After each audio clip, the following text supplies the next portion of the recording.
Hello again. This is part 2 of our series on discussing what higher interest rates are meaning right now to buyers, sellers, builders, investors. Let's process this a little bit, kind of go back to the 1980s and the 1990s. Interest rates then were 15 to 20%. And yes, housing prices were a lot lower.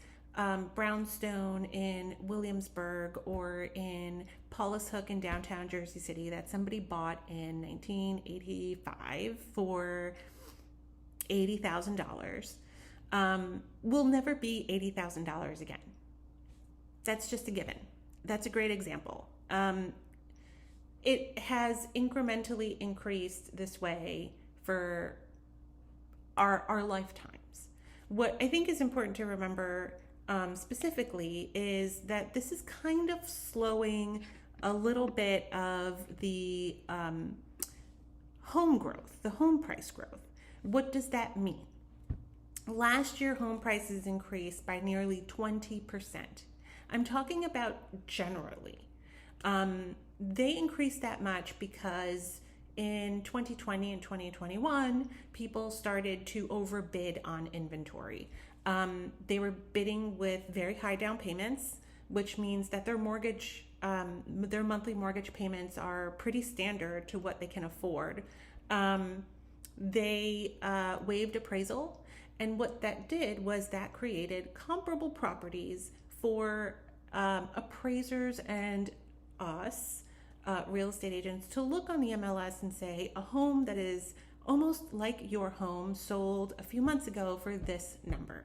Now, there's a lot of adjustments that we do for sizes of things and bedroom, bathroom count, all of that stuff. But those new comparable properties were, the standard was set. So I always tell my sellers, let's look at that and then let's look at what's going on in the market and let's price it at market value. The best thing that can happen is that you're going to get more offers on your property and your property will still go for higher than asking. Putting a property on the market for a really high number brings you nothing but sadness and crickets. You are awaiting for someone to come in and pay for something that the public is just not willing to pay for anymore because it isn't 6 months ago and it isn't 1 year ago. I know I've had a lot of buyers that have also asked me, Michelle, should we start looking at foreclosures? There really aren't that many foreclosures out there. Things to consider with foreclosures is that there are many liens on a property, beginning with a water lien, taxes, and then finally the mortgage holder that is holding the mortgage is going to be the final lien on the property. A foreclosure process takes many years. So what we saw in 2020 and 2021 were some areas of New Jersey that had never seen appreciation rates more than 1 to 2%, went sometimes over 20% in those neighborhoods. It's great for those neighborhoods. It's wonderful.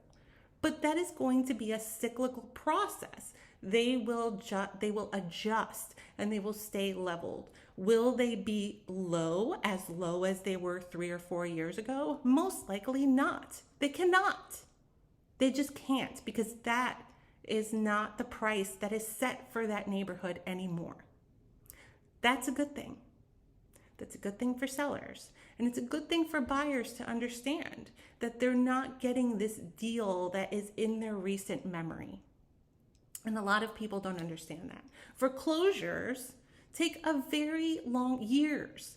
It takes years for a bank to foreclose on a property. And before that, a seller has, or an owner has many different options on what they should be doing to pay that mortgage in payments and increments. That's something that, nobody wants to, organizations don't really want to take that on. Corporations don't really want to take that on.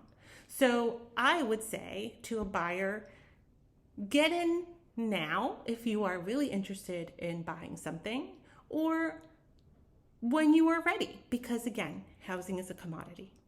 Stay tuned for part 3.